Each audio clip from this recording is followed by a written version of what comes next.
Bismillahirrahmanirrahim. Assalamualaikum warahmatullahi wabarakatuh.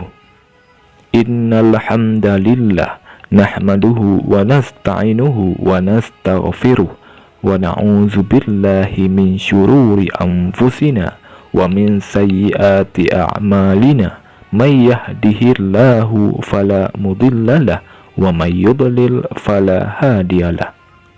Asyhadu an la ilaha illallah wahdahu la syarikalah wa asyhadu anna Muhammadan abduhu wa rasuluh. Allahumma salli ala sayyidina Muhammad wa ala ali sayyidina Muhammad. Syukur alhamdulillah kita dapat berjumpa kembali di channel ini.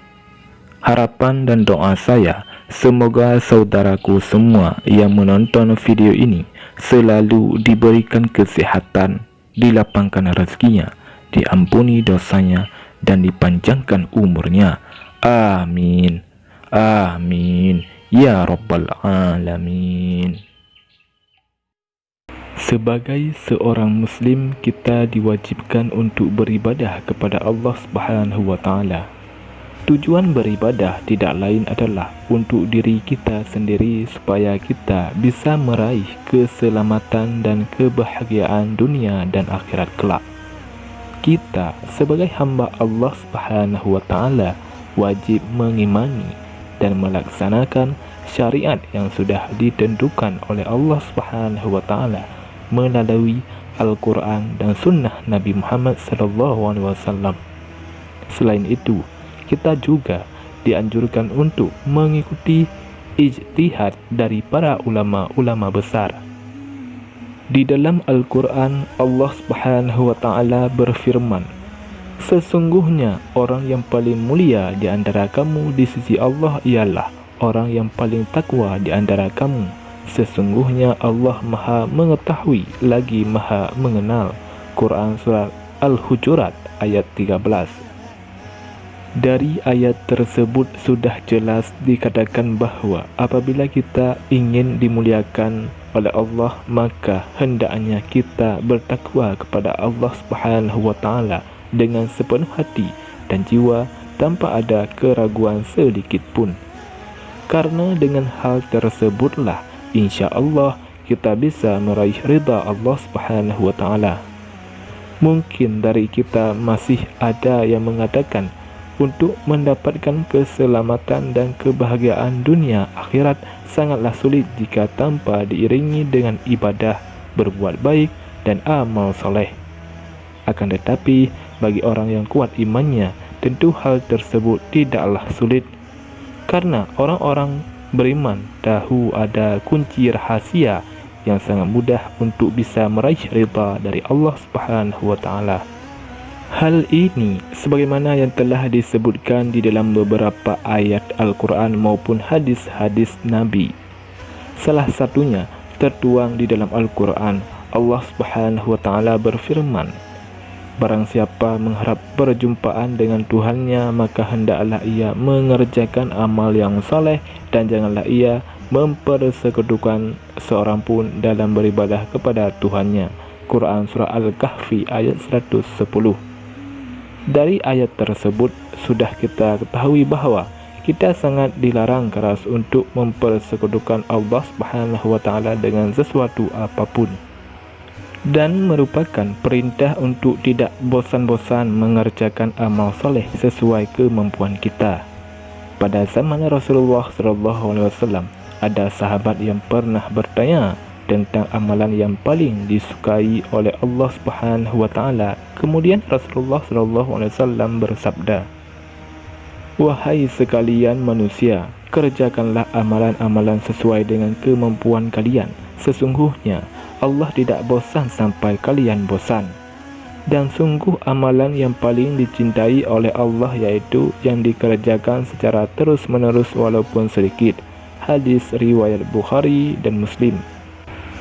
Lantas apa saja 3 amalan yang paling dicintai oleh Allah Subhanahu wa Ta'ala tersebut?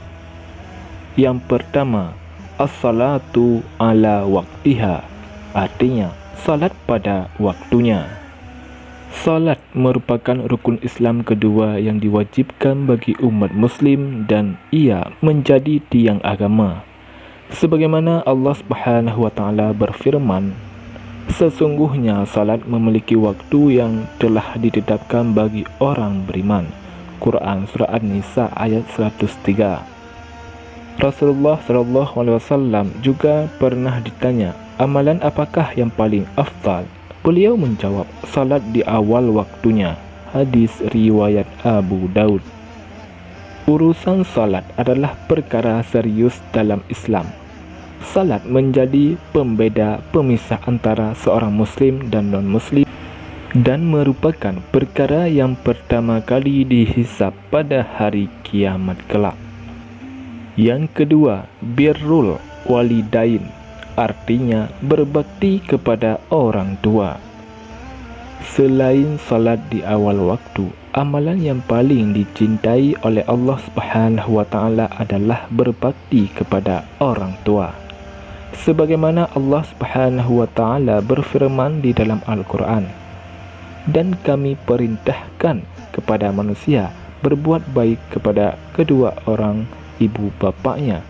Ibunya telah mengandungnya dalam keadaan lemah yang bertambah-tambah dan menyapihnya dalam 2 tahun.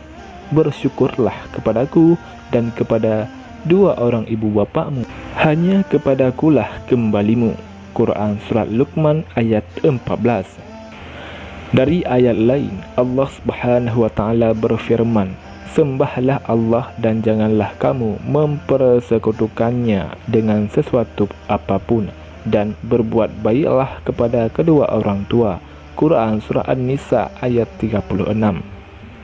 Di dalam hadis disebutkan ada seorang lelaki yang meminta izin kepada Nabi Muhammad SAW untuk pergi berjihad. Beliau bersabda, apakah orang tuamu masih hidup?